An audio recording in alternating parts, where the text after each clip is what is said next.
بسم اللہ الرحمن الرحیم۔ السلام علیکم۔ امید کرتے ہیں سب دوست خیریت سے ہوں گے۔ آج ایک اور نئی ویڈیو کے ساتھ آپ کی خدمت میں حاضر ہوئے ہیں۔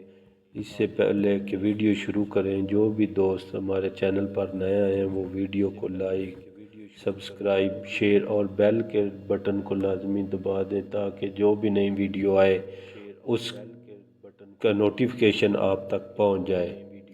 او ماڑا، ہم کو رنگ برنگ چوڑیاں بہت پسند ہے۔ وہ جو اپنی ماں کے لیے گاؤں میں لگنے والا سالانہ میلے سے شال لینے آیا تھا۔ صنف نازک کے مردانہ ٹچ کے ساتھ بولی جانے والی گلابی اردو سنتے اس نے اپنے کہہ کا بمشکل ضبط کیا۔ او ماڑا، ہم کو ان کا کھنکناک بہت پاتا ہے۔ دیکھو تو کتنا اچھا لگ رہا ہے ہمارے ہاتھوں پر۔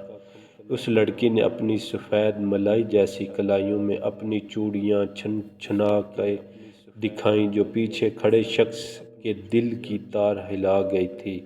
اس شخص کے دل میں اس مسٹر پٹھانی کو دیکھنے کی چاہ جاگی، جس پر اس نے لبیک کہتے ہوئے فوراً مڑ کے دیکھا، جہاں ایک لڑکی گہرے رنگ کا پٹھانی فراق پہنے، سر پر دوپٹہ پیچھے کی طرف گرائے، دونوں رنگ برنگی چوڑیوں سے بھرے ہاتھ چہرے کے سامنے کیے ہلا رہی تھی، جس سے اس کا من موہنا چہرہ چھپ گیا تھا، اور اس شخص کے دل کو اس دلربا کا چہرہ دیکھنے کی بے چینی ہوئی تھی۔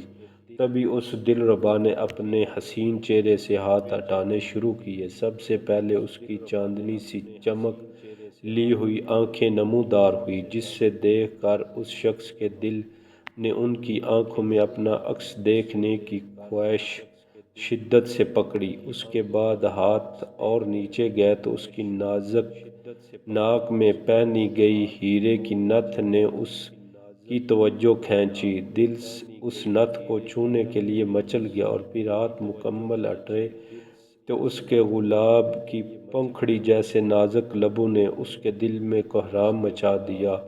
اگر اس دنیا میں حسین شہکار کہا جائے تو کم نہ ہوگا۔ اس شخص کا دل تو اس کی آنکھیں دیکھ کر ہی گرویدہ ہو گیا تھا کہ اب پورا چہرہ دیکھنے سے اس میں اپنا کچھ رہا ہی کہاں تھا، سب اس پری کا ہو چکا تھا۔ ماڑا، خرنا خراب، تم ہم کو کیوں گھور رہا ہے؟ تمہارے گھر ماں بہن نہیں ہے؟ اس لڑکی کے جب اس پر نظر پڑی تو فوراً آگے ہوتے ہوئے گھورتے ہوئے پوچھا۔ 2 منٹ کے لیے تو وہ بھی گڑبڑا گیا۔ ہے نا، ماں بہن تو ہے، مگر بیگم نہیں ہے، اس نے شوخ لہجے میں کہا، جس پر پری کے اوپر سے گزر گیا۔ خانہ خراب کا بچہ، سیدھا سیدھا بات کرو، ہم کو الٹا بات سننے کی عادت نہیں۔ ہم پٹھان ہیں، پٹھان، اس لڑکی نے فخر سے اپنے سینے پر دستخط دیتے کہا۔ اس کی اس ادا پر تو وہ شخص گرنے والا ہو گیا تھا۔ پہلی محبت کا سنا تو تھا، مگر وہ بھی اس کا شکار ہو گیا، یہ آج پتہ چلا تھا۔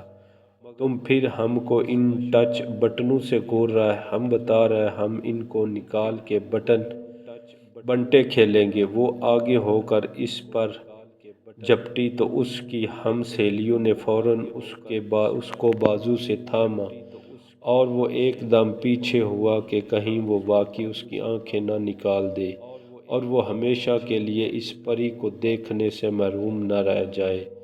ابھی تو اس نے محبت کا ذائقہ چکھا تھا، اور اس سے ذرا سی دوری پر بھی دل آمادہ نہیں تھا۔ وہ پل سے وہاں سے غائب ہوا تھا، اور وہ لڑکی ہاتھ ملتے رہ گئی۔ وہ بس ایک ملاقات میں اس کا نام ہی جان پایا تھا، وفا۔ وفا خان اس زہر لب نام دہرایا اور دہراتا گیا۔ اس کے محبوب کا نام اسے کیوں نہ بھاتا۔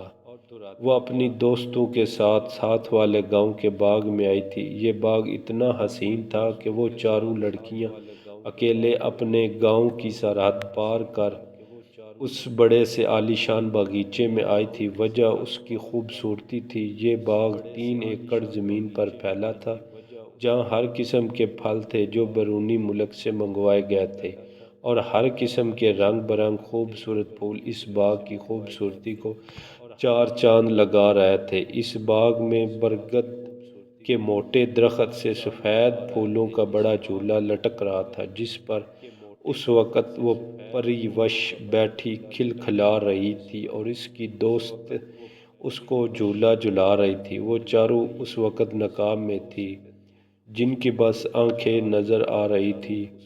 او ہو، آج تو پریاں باغ میں اتر آئی، دو لوفر لڑکے ان کے گرد چکر لگاتے ہوئے بولے تو وہ فوراً جھولے سے نیچے اتر آئی۔ یہ کیا بدتمیزی، یہ کیسے بغیرت مرد ہے تم! اگر ہمیں پتہ ہوتا کہ یہ مرد ایسا ذلیل ہے تو ہم کبھی یہاں نہ آتا۔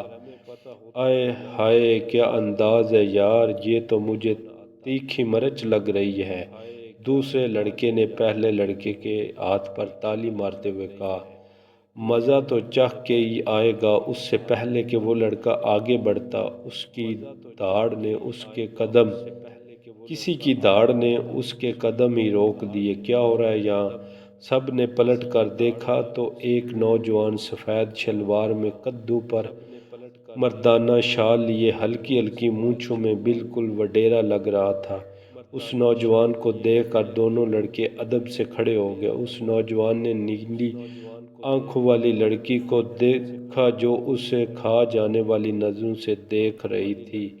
ان نیلی آنکھوں میں دیکھ کر اس نوجوان کو لگا کہ وہ ان میں ڈوب جائے گا، اس لیے وہ فوراً سے پہلے نظریں ہٹائی۔ کیا بات ہے محترمہ، آپ ہمارے باغ میں کیا کر رہی ہیں؟ اس نوجوان نے تمیز سے دریافت کیا۔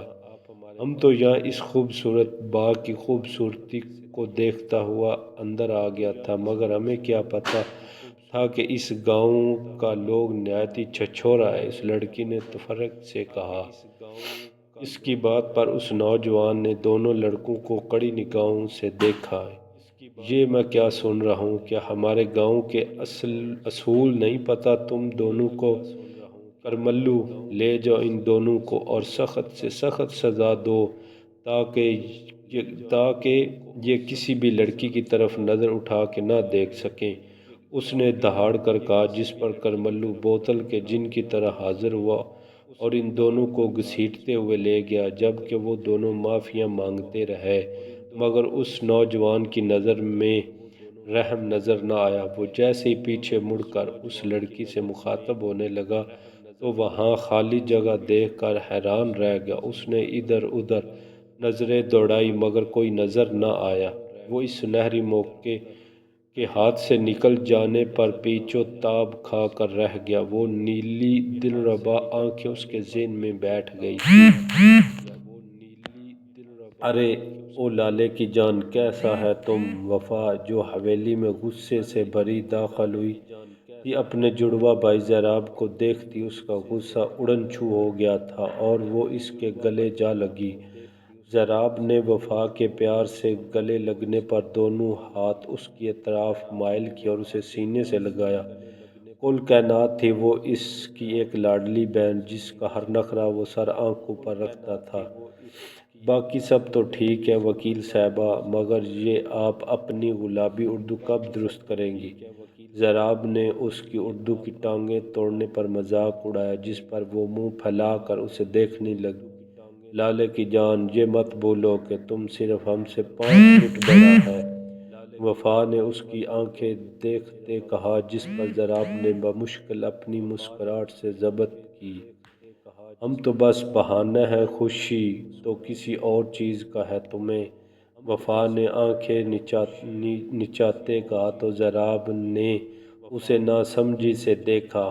تم بھابھی سے بات کرنا چاہتا ہے، اس لیے ہمارے ارد گرد منڈلا رہا ہے، وفا نے آنکھیں میچ کر شرارت سے کہا تو وہ اس کے پیچھے لپکا، جبکہ وہ کھلکھلاتی ہوئی اوپر بھاگ گئی۔ نیچے آؤ پھر بتاتا ہوں تمہیں، زیراب نے منہ پر ہاتھ پھیرتے ہوئے کہا۔ ہم بھابھی کو شادی سے پہلے ہی تمہارے خلاف کر دے گا، پھر ہم دیکھتے ہیں تم کیا کرتا ہے، وفا نے پھر سر نکال کر جھانکتے ہوئے کہا۔ لیکن اب کی بار زیراب کو اپنی طرف بڑھتا دیکھ کے وہ گدھے کے سر سے سینگوں کی طرح غائب ہوئی۔ پیچھے زیراب نے اپنی بہن کی مردانہ ٹچ والی اردو پر مسکرا کر رہ گیا۔ وہ جانتا تھا کہ اس کی آنے والی بیوی سے اس کی بہن ابھی سے بہت پیار کرنے لگی ہے۔ یہ تھی آج کی ہماری ویڈیو، امید کرتے ہیں آپ کو اچھی لگی، تو کمنٹ میں اپنی رائے کا اظہار لازمی کیا کریں، اس سے ہمارا حوصلہ بڑھتا ہے۔ انشاءاللہ بہت جلد نئی ویڈیو کے ساتھ آپ کی خدمت میں حاضر ہوں گے۔ شکریہ۔